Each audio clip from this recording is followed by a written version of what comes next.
All right. Well, I'd like to welcome everybody into today's episode. We got a special episode for everybody today. Because I am celebrating the 1-year anniversary of the podcast, and it is the Vegas Therapist podcast. Like I've mentioned before, I wanted to kind of do a lot of Vegas type episodes. And what's more Vegas than the adult entertainment industry? I think a lot of people probably think of those things when they think about Vegas. And so today, I'm delighted to introduce my guest that has been in the adult entertainment industry for a long time. Her name is Ava Devine. Ava, welcome to the show. Hello, thank you so much for having me. I'm honored to be here and celebrate your 1-year anniversary. Oh, thanks. Well, we definitely are glad to have you and somebody of your stature that's been in the industry for such a long time and somebody that is well known throughout the industry, right? Yes, I put the definition of sin in Sin City. Right. That's good to know. It's good to know. All right. Well, I'm just going to jump right into some of the topics I wanted to cover with you today. I know there's a lot of obviously stereotypes that go along with the porn industry and people in the industry, people that maybe have daddy issues and stuff like that. Could you tell us a little about your upbringing, kind of some of the stuff that went into how you were raised, and was this a part of that for you, or kind of just tell us a little bit about your background. Okay, well, I'm 46 years old. I'm Chinese and Italian. So I have an Italian father who had the temper from hell. And then I had a subservient, lovely China doll of a mother. And I was raised in Long Island, New York. I was teased and taunted. So you're really feisty, right? I'm all over the place. I'm a power switch. I'm a dom, I'm a sub, I'm crazy, I'm submissive, I'm passive, I'm all over the place, yeah. So I was raised in New York, Long Island, New York, and I was teased and taunted for my race, for being Chinese. Mm-hmm. So that played a huge part in my body and self-image. Because I couldn't change the color of my skin. I couldn't change my ethnicity. I had to deal with all the, taunting and teasing. Yes. Mm-hmm. And I had to accept it. And it was hard for me to accept it because I wanted to be normal like all my other girlfriends, and I was abnormal for being Asian, for being Chinese. Right. So it was really difficult for me. And I feel that because I had such low self-esteem, I was always trying to prove that I'm pretty enough, I'm good enough. So I suffer from inadequacy, feelings of inadequacy. And so that played a big part into my adulthood because when I was young, I couldn't understand why am I so different? Why is everyone teasing me? Why can't I fit in with everyone? Mm-hmm. And as I was going through puberty, the pubescent years, that's when it took a big turn. It did a 360 turn. I started developing, and all the boys and girls that would tease me, loved me, and they would chase after me in loving ways, and they wanted me, and I was desired by all these kids that made fun of me. What the hell's going on here? Yeah, I was like, what? I was like, I can't believe that kid that used to tease me and taunt me is now wanting my phone number and to take me out on a date, back then. So I was going to say boobs are a powerful thing apparently then, right? I mean, yeah, I didn't have, yeah, they are. Right. They're so powerful. But yeah, right. So I did. I formed a little boobs, little butt. And then, and then I feel that I've taken that into my adulthood by kind of, how do I put it?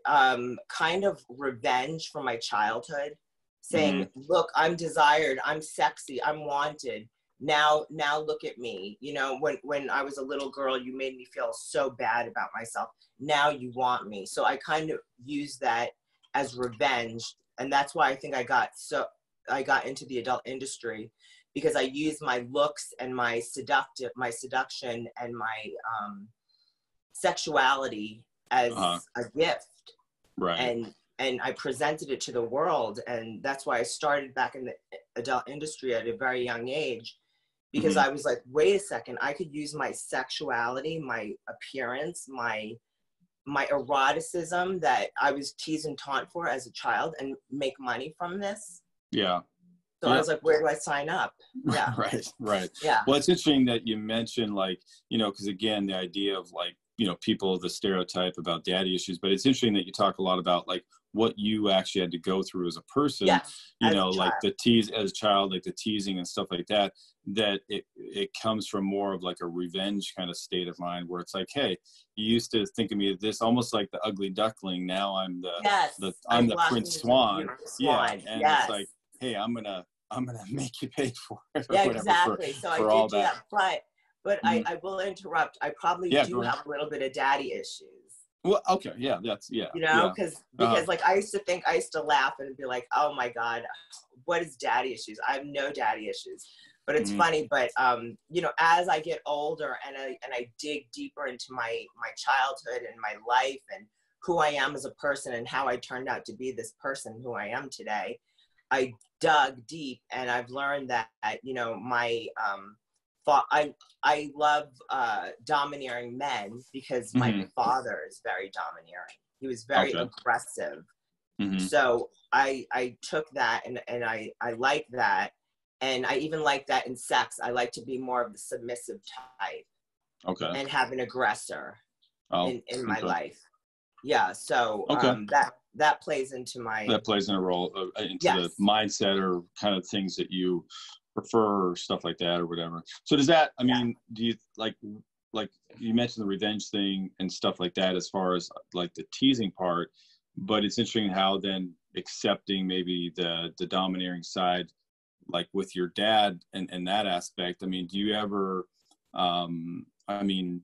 feel like that should shift for you, or, you know, like, I guess in terms of recovery from some of those issues, or do you think you're okay with just how you approach that with intimacy or sex? Well, the wonderful thing that I have to say is I love sex and I love sexual expression, and I'm not ashamed of it.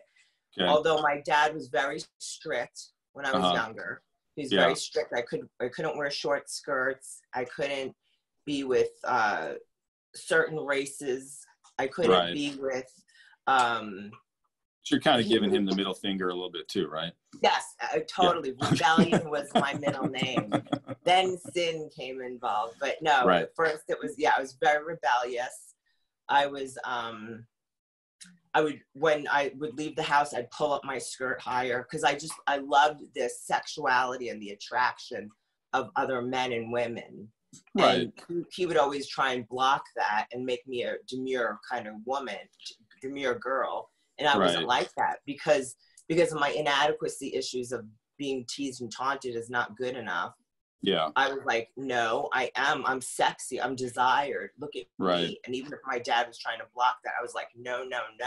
Don't get in the middle of my attention. Yeah, it's almost like I've suffered too many years of like the other way where people have teased and make fun of me. It's like, if I'm going to have this attention, I'm going to just roll with it and I'm going to soak it up for what it's worth, right? Exactly. I milked it. Yes. Okay. Well, that's good. I mean, those are some missing things. I mean, maybe some, again, things that we don't necessarily think about. So I appreciate you sharing those things. Yes. So the specifics then, like, how did you actually get into the business itself then? Like, was there a process or was it pretty seamless, or did you kind of go through some different stages? Yes, it's a very interesting story.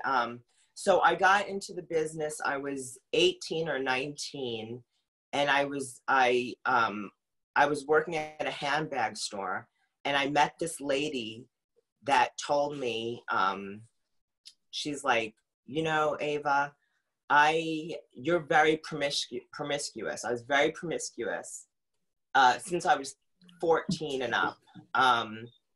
And she's like, you know, you can make money from this. And I'm like, what? And she's like, I used to be an escort and I had a pimp and I worked for an escort service. And she's like, you know, you're fucking for free like a maniac and you could be making money. And I was like, you know what? I've always admired strippers. I've always admired the adult entertainment. The whole umbrella, the whole kit and caboodle. I just always admired it.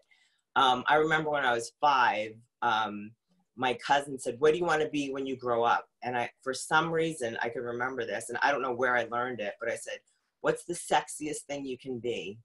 And she's like, a Playboy model. And I was like, that's what I want to be when I get older.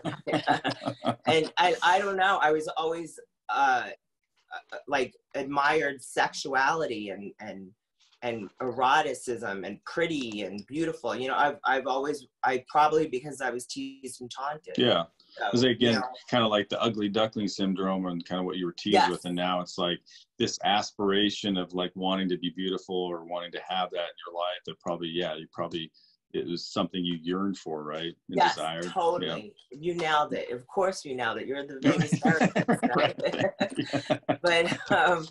But yeah, so she told me I could start working at escort services because I didn't have a pimp. And she said, she gave me the name of an escort service, but I was too scared, so I became a phone girl for an escort service. I was a phone girl for a few escort services. They don't make the same amount of money. No, but it was really interesting. Yeah. It was really interesting because the guys call and you have to send the girls over there and you get to pick and choose from the list which girls you want, which girls call on. And yeah, it was really interesting. So anyway, I worked for another agency, and this guy's like, you need to start doing escorting. Don't do this phone shit. And I was like, what? And I was living with 6 gay guys, and they were all escorts at the time. This is when I was 18. And I was like, all right, I'll try it. Why not? Right? This is fun. I tried it. It was really interesting. I fell in love with it like my second or third call, my third job. And it was so much fun for me. It was pleasurable. Like I said, I love men. I love women. I don't have any negative feelings towards sex or anything of the opposite sex. So I enjoyed being with companionship. You know, I liked that. Yeah. And of course, it was a little bit deeper than companionship because there's sexual acts involved. You know, they don't want to sit and chit chat about your life story. So some do, but I loved the sexual acts, and I loved it. I loved it all, the monetary gain, the sexual acts, the being desired, being worshipped. Now, don't forget, I'm 18, 19. I'm still struggling with my identity and my self-esteem and who I am as a woman. Right. So I really enjoy, like, this was really very enjoyable for me. Okay. Yeah. So then how did it progress from there then? Like, so escort, you did that for a period of time, and then yes.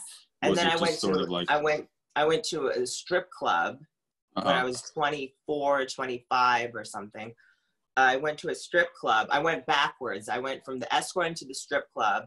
Oh. And then I loved the stripping. I was like, oh my God, there's men everywhere in one contained room. I don't have to drive to hotel.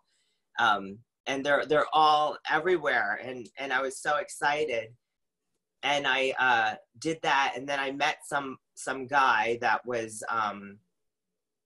that told me I should start doing porn. And I was like, oh my God. I'm like, I'm too scared. And also I struggled with crystal methamphetamine for many years, since I was 17 up until about 33. So basically I've always struggled with methamphetamines. Okay. And that was because I'm always tired, and it can curb my appetite, because I also suffer from compulsive overeating. Oh, okay. Yeah. Okay. So just dealing with that. So it's like a counter to whatever. Exactly. Yeah. So I didn't know how to deal with it. So I went to street drugs, and I loved the feeling of being up all night. I love not eating. I love the energy I've gotten. So anyway, I quit. I was heavily using meth at the time, and some guys like, you should do porn. And I'm like, no way. I could never. I was so unreliable anyway. And I quit using meth for like a week or a month. and I'm like, okay, I've heard I need to make amends to everyone, and I cursed this guy out that was trying to get me into porn, but I want to make amends to him and get back into porn. Mm-hmm. Get into porn. Mm-hmm. And so he said, okay, that's cool. You know, we had a little falling out, but I'm fine with it. I'm going to introduce you to the guy that does Penthouse, that is a photographer for Penthouse. So Mm-hmm. I met the Penthouse guy, and then he introduced me to my agents, and my agents were like, okay, let's do this. And I did it. And my first scene felt like a customer that was working me over and over, like trying to get his money's worth, making me do 5 different positions in this amount of time and be filmed. And I was like, I don't know about this, but I did love it because of the sexual expression and right.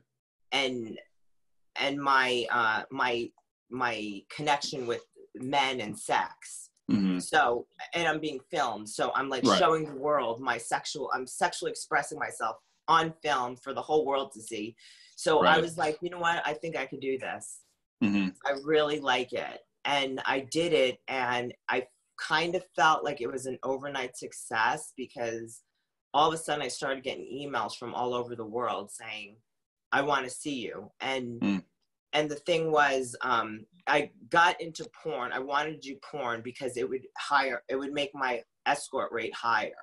Right. Because porn stars get more money for escorting. Yeah. The ones that do it. And right. So that was my motivation. Mm-hmm.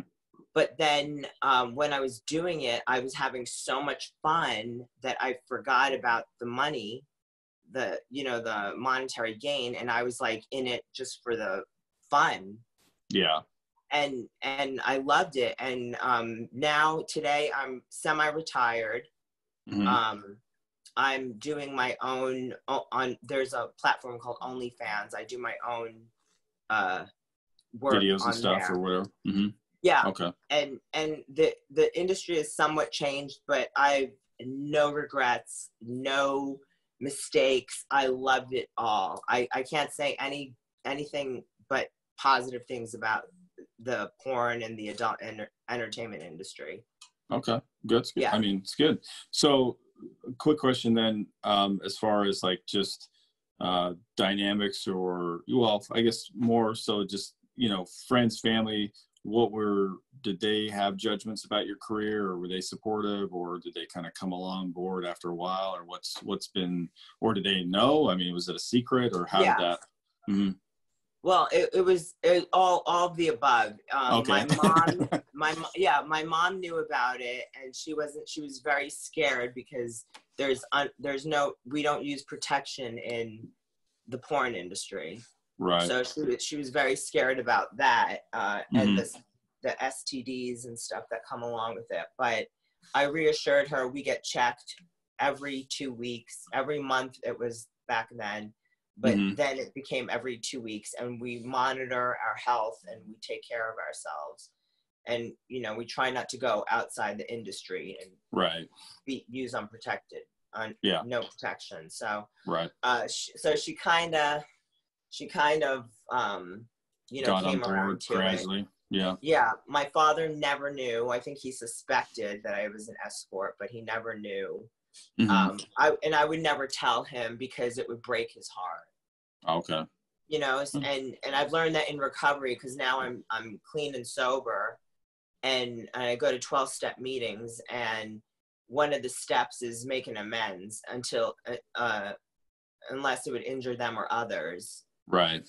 And it would injure him, I've learned. So I've never came clean with him, but he passed 4 years ago. Okay.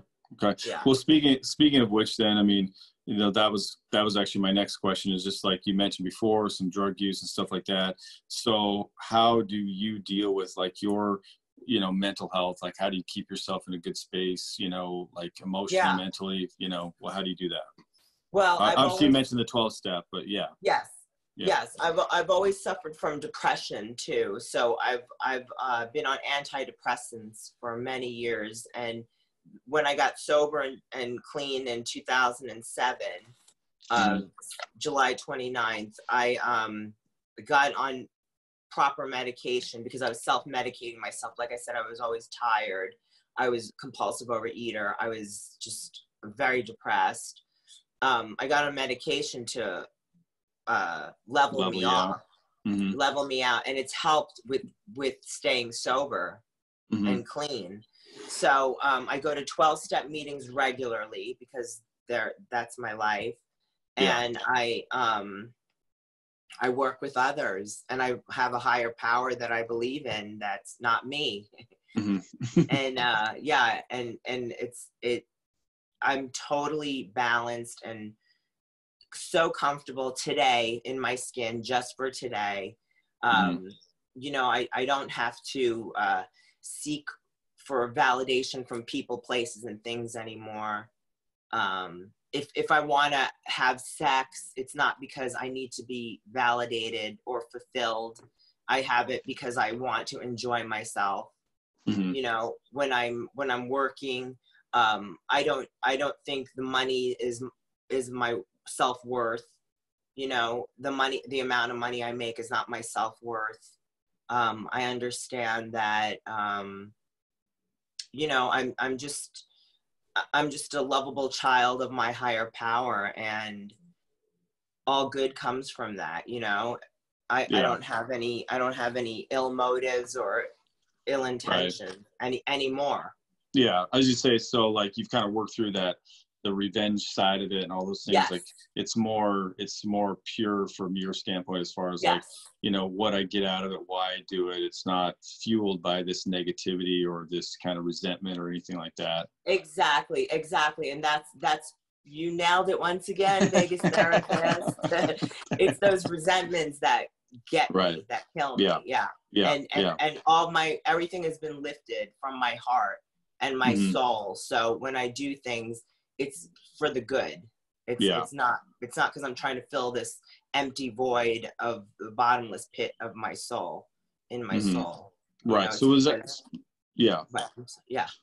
Okay, so just that, and I wasn't really thinking about this question before, but you mentioned like, you know, like with the 12 steps and, you know, I mean, I'm familiar with that step, like you only make amends if it's gonna not hurt the person or cause further injury. But like, as far as like the relationship with your dad, do you feel like you mended it in some way, or was that something that you did? Okay. Because with the step work, with my sponsor from 2008, my first sponsor told me make living amends and show up for your dad.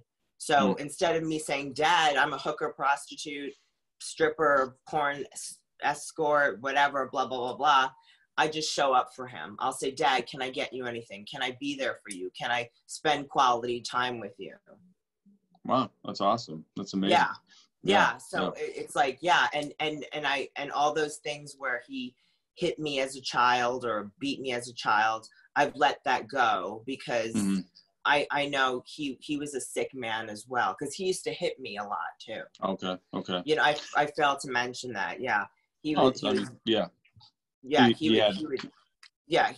discipline me, and I would get an ass whooping, and you know, I held on to that resentment for a while. Like, you know, I'm physically and verbally abusive as an adult because of my father.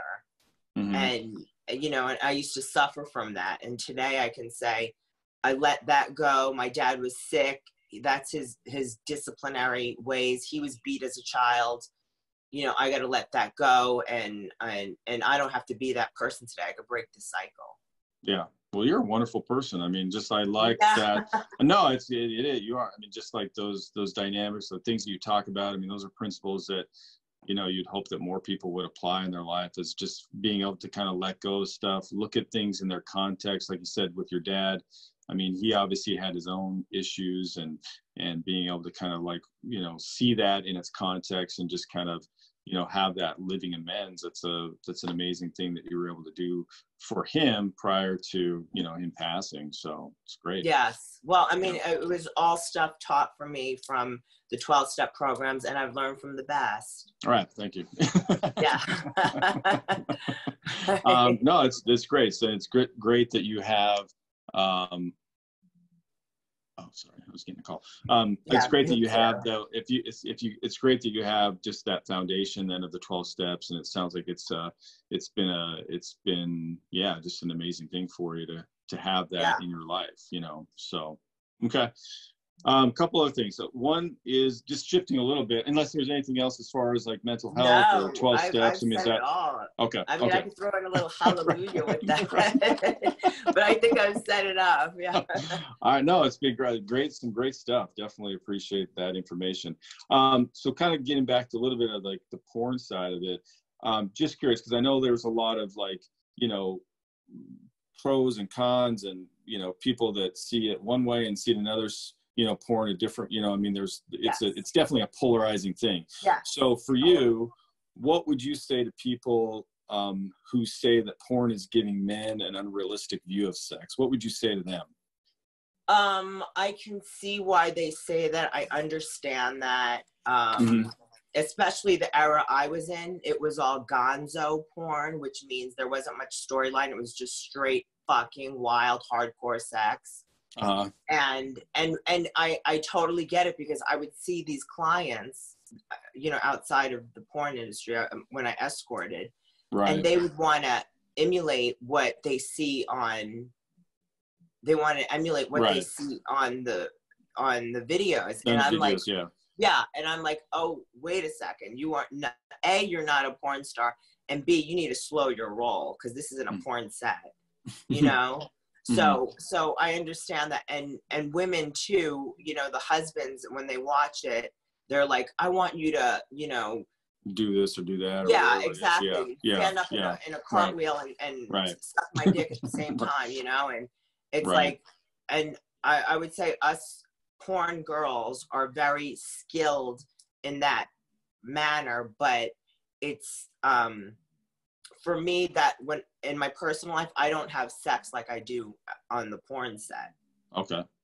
I'm not that. You're more wild. Like real, I won't, if I'm with a partner, I won't say, you know what, let's call up, let's get a gangbang going. Right. You know? Right. But on a porn set, you better believe I'll do a gangbang in a split second. Right. You know? So you kind of know the boundary of it, but I guess that's maybe the challenge is some people, they don't maybe see the boundary in that. They want the fantasy and the whatever, and so then maybe they put that pressure on their partner to kind of be that person, and I guess that's why why there's that kickback, right? Is because they, you know, women feel that sense of pressure to be a certain way, to be able to perform a certain way. So and on the porn set, there's boundaries. Everything's safe. Yeah, you can say stop, and you know they'll, you know, I need a break, or that's enough, you're going too rough, you're going too hard, or whatever, and that can happen. You know, in the bedroom, it's a little, you know, you can say that, but it's you're not with a group of people that can, a director that'll say stop. It can enforce that or whatever. So I feel like there is a little bit of unrealistic. Okay, so you can see that side of it, and how people might feel towards that. Okay. Yes, I can totally see. Cool. All right. So then with that too, because of that, because it's so polarizing of a profession, I'm sure you get lots of fan mail, but I mean, do you ever get like negative stuff, like hate mail or kind of negative things?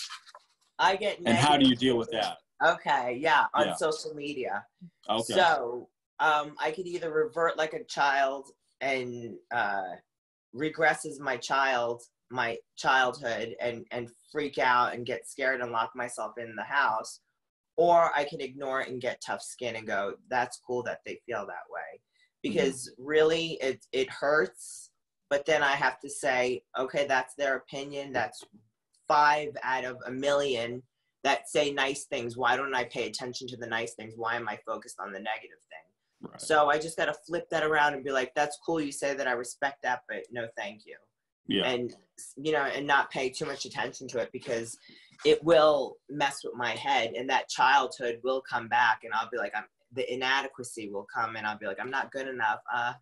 Yeah. Well, I didn't think about that. It probably, yeah, could put you back in that space of like Oh being yeah, total trigger. teased or bullied or yeah, Yep. yeah, definitely a trigger for Total sure. trigger. Yeah. So it's kind of, I'm sure it's like any celebrity or any, you know, person in any kind of situation, you know, there's always going to be people that try to tear you down or make you feel bad or whatever. So it's just like trying to ignore that or not even pay attention to it then, right? Yes. And Yeah. I have to understand it comes with the territory. Like for Mm-hmm. me, I won't even watch any of my scenes because I'll start Be critical being, about yourself or yes, whatever. being so critical and going, oh my God, why did I do that?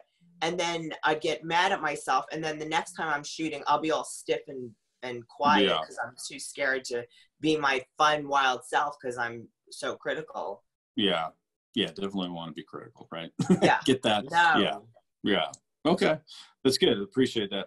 So you mentioned this before. It's funny that I was going to have it as a question, but you mentioned like from an early age, somebody's like, you know, what do you want to do or what do you want to be? And you're like, oh, what's the prettiest or thing or whatever, Yeah. Playboy bunny. And but I did have this down as a question. If you weren't doing this as a career, what do you think you would have done? What do you think did you have other things that interested you or like, did you ever see yourself as like a doctor and you know what I mean? Like what were there other things that you would see yourself doing? I think I love fashion, so it'd be something in the fashion industry. Okay.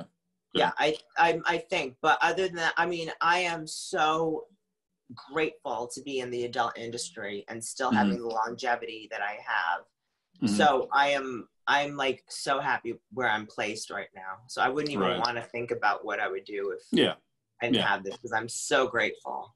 Right. Okay. So on this note too, like one of the things I was thinking about, we kind of touched on a little bit more on the stereotype side of it, as far as like, you know, people seeing, you know, porn stars having like daddy issues or whatever. What do you think are some of the other misconceptions that people have in relation to people who are in that industry? What other misconceptions are there out there, do you think? That it's easy money. Okay. Yeah, a lot of people will be like, oh, that's so easy. That's easy money. And it's so not. Mm-hmm. I think it's so hard-earned money that that we have to deal with the physical, mental, emotional, and spiritual aspect of it all and have strong enough skin and have level head to do that, you know, to do what we do. Because, I mean, we're putting our bodies and our health and our minds at risk. And, you know, not that it's a bad thing, but I'm just saying that, you know, it's a lot more than just spreading your legs and getting a camera to film it. You know, there's more, you know, it's like, you gotta, not only are you fucking physically, but you gotta fuck mentally and emotionally too. Mm-hmm. Right. And that's all entailed. Yeah. Well, I think that makes sense. Yeah, it makes sense. Yeah. So there's a lot. There's a lot that goes into it rather than just like, okay, you know, lay down and whatever, you know, type of thing. It's, exactly. There's a lot of and I think again, like you said, mentally, emotionally, you gotta have a mindset, prepare yourself, and it's a lot to go through. I think one of the things that you dispelled today, you know, not necessarily that I had this myth, but I think that a lot of people have this misconception is that, you know, everybody in porn is like a drug using, alcohol drinking, whatever, just like, you know, they're out of control with other addictions. And I think the one thing that you've shown or that you've kind of given people is like, no, you're in sobriety, you do 12-step program, you work on yourself, you have a lot of that going on for you. So I think that's amazing. That's one of the assumptions I think people probably have. Is that fair to say? You know what? There's drugs, there's addictions, there's it's all over the place. It's in the office, it's in the entertainment business, it's in the sex entertainment business, it's in the it runs rampant all over the place. But there are porn actresses and male performers that are drug addicts. There are some that have addictions. There are some that are totally square and just do it as a job. You know, there's a mix of everything, and you'll find that everywhere. But yeah, it's not typical to get on the set and be like snorting lines of coke and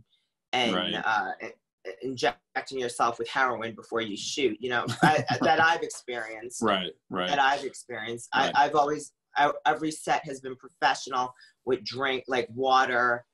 They'll have little snacks of like granola bars or something like that. There's never booze or, you know, the sets that I've been on. Yeah. No, that's good. And like I said, I think the one thing about just like your overall, like you're a person like everybody else, feelings, emotions, history, Totally. you know, and again, like you have your sobriety, you're working on it, you go to meetings, I think you even sponsor other people. I mean, there's a lot, like that's the other thing too. It's like, you're not this one-dimensional person. Like you have, you know, these other aspects to yourself to where you're insightful. Like I said, you give a lot of support to other people in your groups and stuff like that. So, I mean, you know, I think that's maybe another probably misconception out there is like these maybe one-sided, one-dimensional type people, but you're, you know, very, you know, multi-dimensional in terms of your approach to life, right? Yeah. Yeah. So I think that's a good thing for people to see is just that there's more to a person than just what you see, right? There's more there, you know? Yes. So, yeah. So anything else that you think that would be good for people to know or understand just either about yourself or about your industry or about just life in general? Any final thoughts that you have for people out there? The final thoughts, I guess you can never judge a book by its cover. Yeah, you know? Right. I think that, I mean, there's a lot of, you know, my breasts are overly sized, you know, and I feel like, you know, there's more to me than just that or the sex or today, you know, and I feel like the same thing with the other girls that you see in the adult industry. You know, because like I'll even do that too. I'll look on in social media and I'll be like, oh my God, she's so gorgeous. She's so this, and I don't know her, you know, but I'm quick to judge her like, oh, she must be snobby or something. And it's like, no, maybe she's just a sweet, gentle woman that you know, is lonely and insecure too, you know? So it's like, I can never judge. I feel my best suggestion is never judge a book by its cover. Yeah, as I say, so it's probably helped you be more empathetic to others because you've experienced some of that, like a lot of that judgment, even just from an early age, right? So it's like, I'm gonna, like we're all human. We all, you know, need love. We all make mistakes. We all have whatever. We just have that human. Hopefully, people see that, right? That we all have that human element to each of us, and you know, you're no different. I'm no different. We all, you know, have our and we're things all equal too. And that's the thing too. We're all equal. You're not better or less than. That's really important. We're all equal. Right. Well, I think it's great. I mean, again, there's this fact, like the things that you're able to do, like again, the support that you give to others, stuff that you've been able to work through in your own life. And even just like I said, just getting to a place where you weren't driven by that resentment or that rage or that, you know, that anger anymore. The revenge. Like, it's just like, the revenge. The revenge and stuff. And just being able to put that to the side and just, you know, be yourself and be who you want to be and you know, live life. And it seems like you live life to the fullest, right? Yes, totally. All right. Well, I appreciate you coming on, Gina. I think it's been a great interview, a lot of insight for people that maybe be curious about what the industry is like and what kind of goes into a person that is in the industry. And hopefully you'll shed some light on that for others. And it's been great to talk to you. I hope so. Yeah. I had a really great time. Thank you so much. Well, thank you very much. And we'll maybe do this again sometime. Okay. That'll be great. All right. Thank Sounds you. good. Yeah, thank you, everyone. Have a great day.